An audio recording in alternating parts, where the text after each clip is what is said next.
তুই যে যার কণ্ঠ মানুষের হৃদয় ছুঁয়ে যায়, ওই মানুষটা যদি চিকিৎসার বা মারা যায়, আমি সত্যি যেটা আমার কাছে টাকা নাই এখন, আমার কাছে যদি টাকা থাকতো আমি ওই 5-10 লাখ টাকা দিয়ে দিতাম। বাংলাদেশে এর আগে এত বড় চ্যালেঞ্জ কেউ নেয়নি।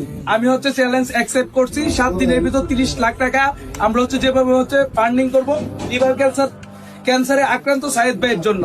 আমরা অলরেডি 12 লাখ টাকা প্লাস ম্যানেজ করে ফেলেছি।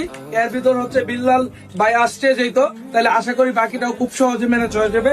ভাইরাল সাইবন আসছে তো বিল্লালের ইতিহাসে সে 24 ঘন্টার ভিতর কত ম্যানেজ করতে পারছে?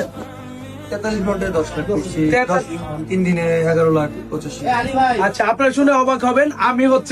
আমি সবকিছু অ্যালাউন্স করে আমি প্রায় 12 ঘন্টার ভিতর সব মিলিয়ে, সরি 12 ঘন্টা না, সব মিলিয়ে 2 দিনের ভিতর আমরা ম্যানেজ করতে পারছি 12 লাখ টাকা। তো আমরা বাকি 18 লাখ টাকা ম্যানেজ করতে চাই। বিল্লাল যেহেতু আছে, এর মধ্যে অনেক কন্টেন্ট ক্রিয়েটর আছে, সবাইকে আহ্বান করবো সবাই এই বিষয়ে আগে আসেন। বিল্লাল ভাই বাকি কথা বলে আপনি আসলে এই বিষয়টা মানে আমি প্রথমে যে জিনিসটা বলবো, যে একজন কন্টেন্ট ক্রিয়েটর সে দেশে রেমিটেন্স আসেনি, তার সাথে জড়া আছে লক্ষ লক্ষ মানুষ ভালোবাসে, ওর ভয়েস গুলো আমার হৃদয় ছুঁয়ে যায়।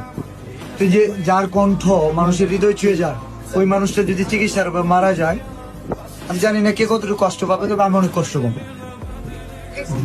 আমি সত্যি যেটা আমার কাছে টাকা নাই এখন, আমার কাছে যদি টাকা থাকতো আমি ওই 5-10 লাখ টাকা দিয়ে দিতাম।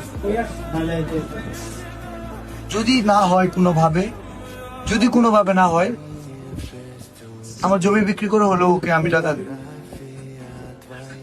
এতটুকু বলবো। ঠিক আছে, ইনশাল্লাহ।